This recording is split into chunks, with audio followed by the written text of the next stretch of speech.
सोचिए, अगर मैं आपसे कहूं कि भारत की राजनीति में बड़े दलों के बीच में एक ही नाम है जो देश की कई पार्टियों के लिए काम कर चुका है और देश के लिए प्रधानमंत्री तक बना चुका है। वो ना नेता है और ना मंत्री, फिर भी उसकी एक चाल पूरी सरकार गिरा सकती है और एक रणनीति किसी पार्टी को सत्ता तक पहुंचा सकती है। जी हाँ, मैं बात कर रहा हूँ प्रशांत किशोर की। आज हम प्रशांत किशोर के बारे में वो बातें बताएंगे जो आपको नहीं पता होंगी। आज हम बात करेंगे इनके यूएन हेल्थ एक्टिविस्ट से लेकर खुद की पार्टी बनाने तक की पूरी कहानी और इनके पार्टी जन स्वराज की असली सच्चाई।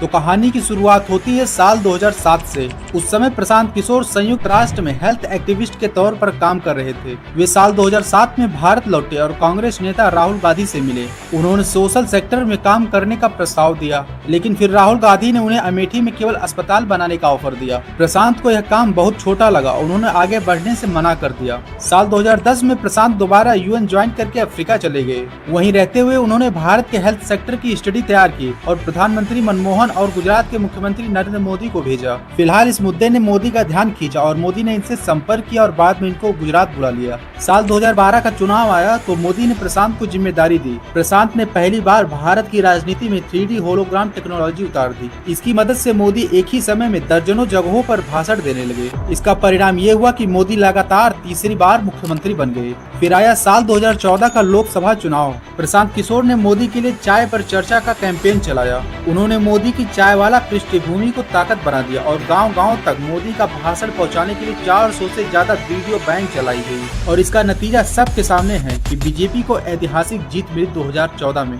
लेकिन फिर जीत के बाद रिश्तों में खटास आने लगी। अमित शाह और बीजेपी के कई नेताओं को लगा कि प्रशांत खुद को जरूरत से ज्यादा क्रेडिट दे रहे हैं। परिणाम ये हुआ कि धीरे धीरे प्रशांत को किनारे कर दिया गया। अब बारी थी बिहार की। साल 2015 में प्रशांत नीतीश कुमार के साथ जुड़े। उन्होंने नीतीश कुमार को सलाह दी कि जीतन राम मांझी को हटाकर खुद मुख्यमंत्री बने और लालू यादव व कांग्रेस से गठबंधन करे। और यही हुआ, महागठबंधन बना और चुनाव में भारी जीत हुई। बाद में इस जीत को प्रशांत की रणनीति का कमाल कहा गया। लेकिन फिर प्रशांत का अगला दावा कांग्रेस के साथ था। उन्होंने 2017 में यूपी की चुनाव के लिए खाट सभा जैसी मुहिम शुरू की। यहाँ राहुल गांधी किसानों के बीच चारपाई पर बैठकर चर्चा करते, लेकिन यह आइडिया उल्टा पड़ गया। परिणाम ये हुआ कि कांग्रेस और समाजवादी पार्टी की गठबंधन बुरी तरह से हार गई और 2017 में योगी आदित्यनाथ को यूपी का मुख्यमंत्री बनाया गया। हालांकि उसी समय पंजाब में कांग्रेस जीत गई, लेकिन वहां पे जीत का श्रेय कैप्टन अमरिंदर सिंह को मिला। इस हार से प्रशांत की साख को झटका लगा। साल 2018 में प्रशांत ने राजनीति में सीधी एंट्री की और जेडीयू में शामिल हो गए। फिर बाद में नीतीश कुमार ने उन्हें पार्टी का उपाध्यक्ष बना दिया और कहा प्रशांत हमारे भविष्य हैं। लेकिन जब साल 2019 में मोदी सरकार ने सीए और एनआरसी लाया तो प्रशांत किशोर खुलकर विरोध में आ गए। उन्होंने नीतीश कुमार को पत्र लिखा और स्टैंड लेने के लिए मांग की।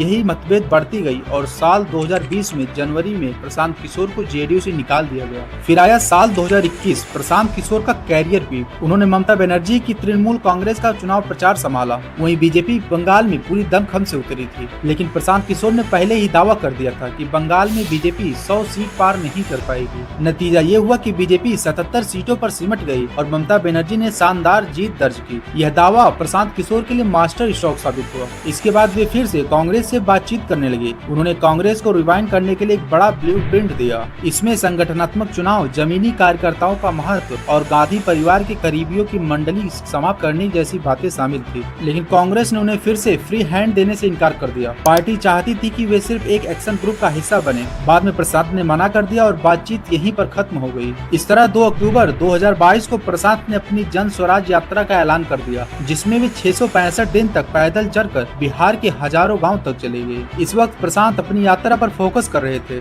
आरोप लगा बीजेपी स्ट्रेटेजी के तहत उन्हें फंड दे रही है और बीजेपी की आइडियोलॉजी को ये फॉलो कर रहे हैं। सीनियर जर्नलिस्ट करण थापड़ ने एक इंटरव्यू में प्रशांत से पूछा कि उन्होंने 2022 में कहा था कि हिमाचल चुनाव में कांग्रेस की बड़ी हार होगी, लेकिन कांग्रेस जीत गई। तो इस सवाल से प्रशांत किशोर भड़क गए। उन्होंने करण थापड़ को चैलेंज दिया कि वो इसका वीडियो प्रूफ दिखा दे तो वो राजनीति छोड़ देंगे। इस पर करण थापड़ ने कई न्यूज आर्टिकल दिखाए, लेकिन प्रशांत ने यह कहकर खारिज कर दिया कि अखबार कुछ भी लिख सकती है। प्रशांत यहीं पर नहीं रुके। इंटरव्यू के बाद बाद जब उन्हें ट्रोल किया गया तो उन्होंने ट्वीट करते हुए कहा कि जो चुनाव के नतीजों के आकलन से परेशान हैं, उन्हें 4 जून को अपने पास खूब सारा पानी रखना चाहिए। 4 जून 2024 को लोकसभा इलेक्शन के रिजल्ट आने थे। 1 जून को लगभग सभी एग्जिट पोल में एनडीए की 400 और बीजेपी की लगभग 350 सीटें दिखाई जाने लगी। इसके बाद प्रशांत ने कॉन्फिडेंस में आकर यह कहा कि अगली बार चुनाव और राजनीति की बात हो तो अपना कीमती वक्त खाली बैठे फर्जी पत्रकार, बड़बोले नेताओं और सोशल मीडिया के विशेषज्ञों की फिजूल की बातें और विश्लेषण पर बर्बाद मत करना। लेकिन जब नतीजे आए तो प्रशांत की कही हुई बातें उन पर उल्टी पड़ गई और बीजेपी की मात्र 240 सीटें आती हैं।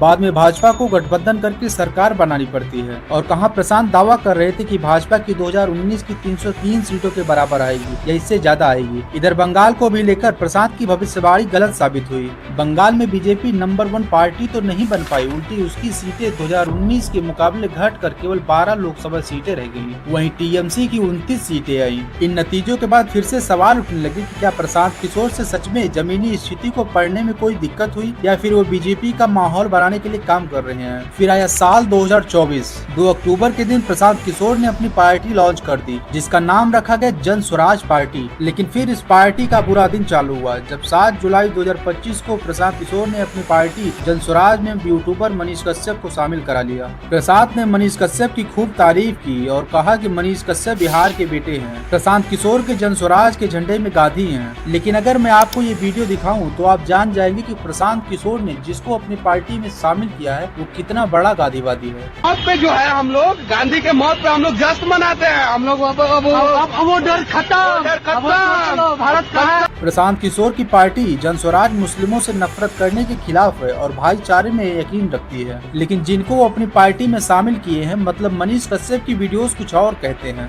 मनीष के वीडियोस के इन टॉपिक को देखिए। नमाज के बाद ही क्यों हो रही देश में दंगे, यूपी में बुलडोजर किसी की नहीं सुन रहा और कैसे मस्जिद को तोड़ा जा रहा, अपराधी मुस्लिम निकला तो कानून गुस्ताखी माफ करे, हिंदू सच बोले तो सर तन से जुदा के नारे लगे। दिसंबर 2024 में मनीष कश्यप ने ट्वीट करते हुए कहा था कि भारत का मुस्लिम कभी इस देश के लिए वफादार नहीं हो सकता। और अब आइए जानते हैं जन स्वराज का काला सच। बिहार में हुए उपचुनाव में जन स्वराज के 4 में से 3 उम्मीदवारों के खिलाफ किडनैपिंग और अटेम्प्ट टू मर्डर जैसे सीरियल क्रिमिनल केसेस थे। लेकिन प्रशांत किशोर को ऐसे उम्मीदवारों से कोई दिक्कत नजर नहीं आ रही। प्रशांत आज मुस्लिमों के सपोर्ट के लिए सेकुलर होने का दावा करते हैं। वहीं इस पार्टी के सदस्य ये कहते हैं कि इस देश का मुस्लिम कभी वफादार नहीं हो सकता। प्रशांत किशोर अपने आप को गांधीवादी मानते हैं, लेकिन वहीं पार्टी के नए नवेले सदस्य बने मनीष कश्यप अपने आप को गांधीवादी से दूर रहकर गोडसे का समर्थन करते हैं। इन सभी उदाहरणों से यही कहा जा सकता है कि या तो प्रशांत किशोर अपनी इन सारी बातों से अनजान थे या तो ये सारी बातें प्रशांत किशोर के लिए इम्पोर्टेंस नहीं रखती हैं।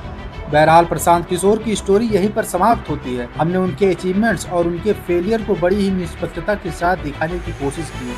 अगर आपको हमारी वीडियो अच्छी लगी तो वीडियो को लाइक और चैनल को सब्सक्राइब करके हमारे साथ एक डेमोक्रेटिक मिशन में ज्वाइन हो जाइए। फिर मिलते हैं किसी और एपिसोड के साथ, तब तक के लिए नमस्कार, जय हिंद।